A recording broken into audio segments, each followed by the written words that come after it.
Thank you very much, Mr. Chair.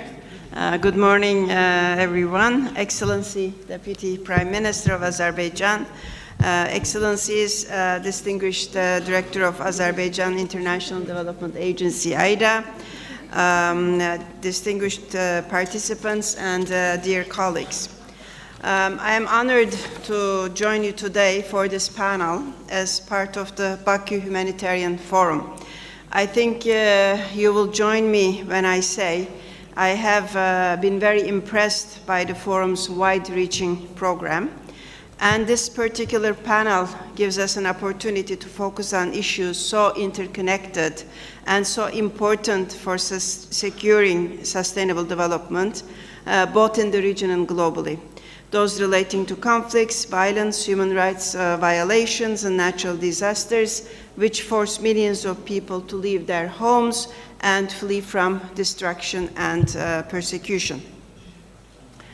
There are over 65 million people in dire need of protection and assistance as a consequence of forced displacement, including refugees, migrants, internally displaced persons, and asylum seekers.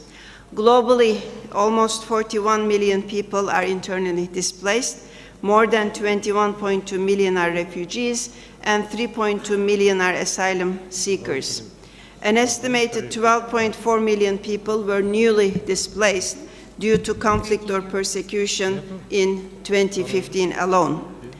According to the latest data from United Nations High Commissioner for Refugees, 51% of the global refugee population are children, the highest proportion in over a decade, while 50% are women and girls. If we view the migration and displacement crisis in those terms, preserving human capital is as much about provision of basic services as it is about access to employment and economic opportunity. A year ago, a massive flow of conflict-affected migrants and refugees from mainly Syria, Iraq, and Afghanistan began to stream into Europe. Since then, the numbers continue to increase. With the crisis in its sixth year, 4.8 million Syrians have been displaced from their country and moved to neighboring countries, including Lebanon, Jordan, Turkey, Iraq, and Egypt.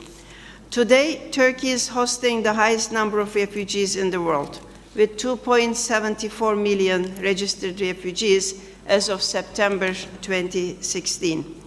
There are more than 700,000 children of school age in this group. Since they do not speak Turkish, this is a major challenge, as is integrating young men and women into university education. Among other neighboring countries, Lebanon hosts over 1 million registered refugees, whereas Jordan hosts almost 660,000. Both countries have been severely impacted, considering the size of their population and their economies, as well as the capacities of their public service delivery systems. The scale of migration and displacement is a challenging issue for nation states to deal with, and international efforts are needed more than ever. To step up emergency relief efforts for the 130 million people affected by war and natural disaster, half of them displaced, the UN, United Nations, convened the first ever World Humanitarian Summit last May in Istanbul, calling for fostering closer collaboration between the humanitarian sector and development organizations. The summit set concrete actions in motion to enable countries and communities to be more resilient to shocks by preparing for and responding better to crises and conflict. 3 months ago, the United Nations Secretary General issued a report entitled "In Safety and Dignity, Addressing Large Movements of Migrants and Refugees," which called for changes in the multilateral system's response to refugees and migrants, including through the adoption of a global compact on responsibility sharing, setting out a comprehensive response plan for refugees and migrants to be implemented at the onset of a new large-scale movements of refugees and migrants. Lastly, on 19 September, the UN Summit for Refugees and Migrants was convened along the margins of the UN General Assembly. to look further at the question of how to tackle the crisis, seeking to create a more responsible and predictable system for responding to huge waves of refugees and migrants. There is therefore an acknowledgement of the need to identify durable solutions for refugees and internally displaced people, IDPs, and for greater efforts to develop a new cooperation on predictable and equitable responsibility sharing among the countries of origin, transit and resettlement, as well as a clear consensus that addressing protracted forced displacement is a humanitarian, political and development priority. This is a new approach. In that context, humanitarian and development actors must work together towards achieving collective outcomes over multi-year periods on the basis of comparative advantage, particularly in situations of protracted displacement. UNDP's perspective and contribution is to strengthen the resilience of refugee hosting communities and institutions, to provide support to IDPs, refugees and migrants in a way that will benefit both the hosts and migrants and refugees in the immediate and the long run. Among those fleeing conflict and violence, there are also migrants who are seeking better economic opportunities. In 2015 alone, there were an estimated 244 million international migrants.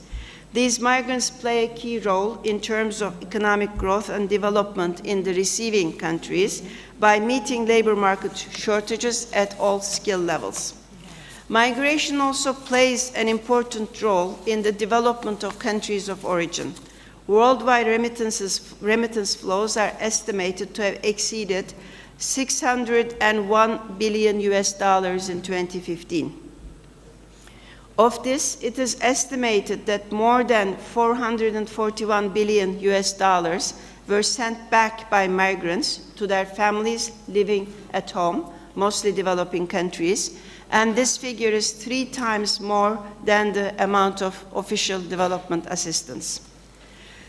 As you all know, last year in September, 193 UN member states endorsed the 2030 Agenda, which is anchored in 17 Sustainable Development Goals, SDGs, and a total of 169 targets covering economic and social development and environmental protection.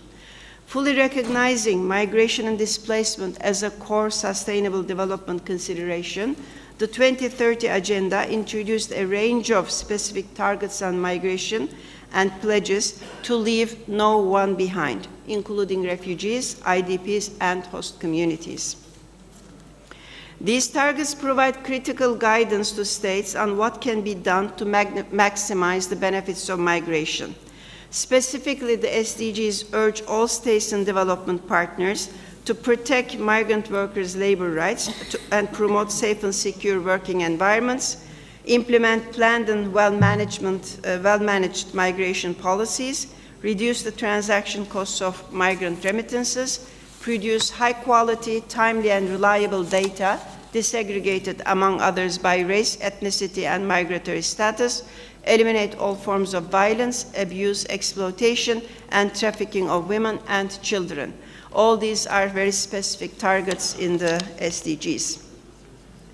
Massive displacement has serious consequences for economic and social development, particularly affecting education, health, and accumulation of human capital. Given its critical importance, the international community recognizes the need for preserving the rights of individuals in displaced settings to develop their human capital. This is an area for urgent action to increase the productive qualities of the labor force, as well as provide quality education for refugees and support the communities hosting the refugees.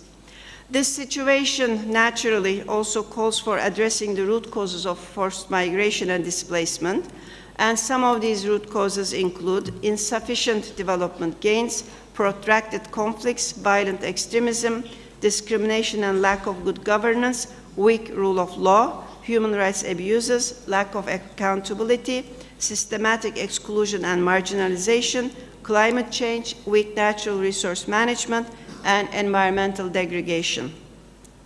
The UN Secretary General urges Investments in sustainable development and conflict prevention, not only because it is the right thing to do, but also because it is more cost efficient and cost effective than mobilizing a response to large movements.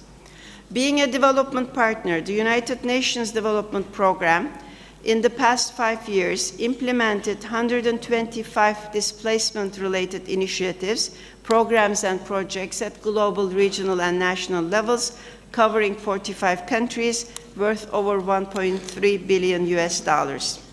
This support ranges from needs assessments and data analysis for affected communities to profiling of the displaced, as well as integrated program support at the community level to building capacity of national governments to address displacement and migration. An important area of our work is also support for the return and reintegration of displaced persons. This includes identifying the conditions that influence the decision to return by those in protracted displacement.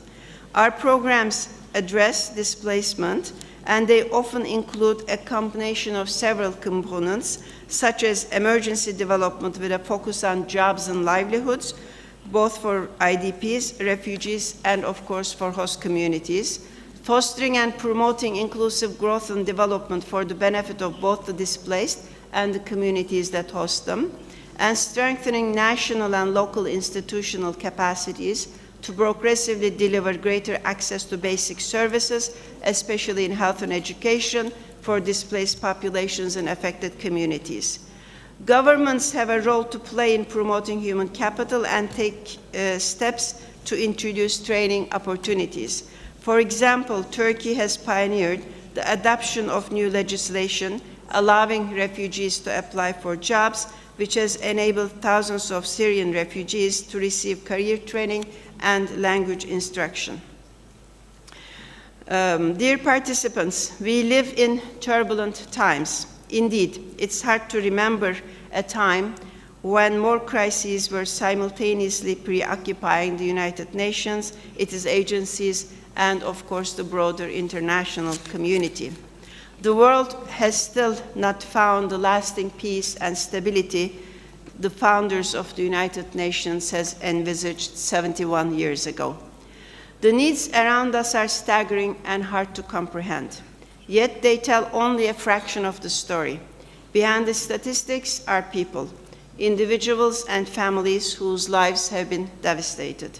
They are all our fellow human beings with dreams and aspirations for a different life and a better future for themselves and for their children. Large movements of people are likely to continue or, unfortunately, possibly increase. And international cooperation and action must be strengthened, addressing the reasons people leave their homes, their need for safe passage and protection, and both the immediate and long-term needs of those who cross into other countries. The scale and complexity of the problem is a truly international issue which transcends borders and policies. Together, we must do better, and our responses must be grounded in compassion and human dignity to protect the rights of individuals and young people who will face a difficult future if collectively we fail to meet this challenge. Thank you.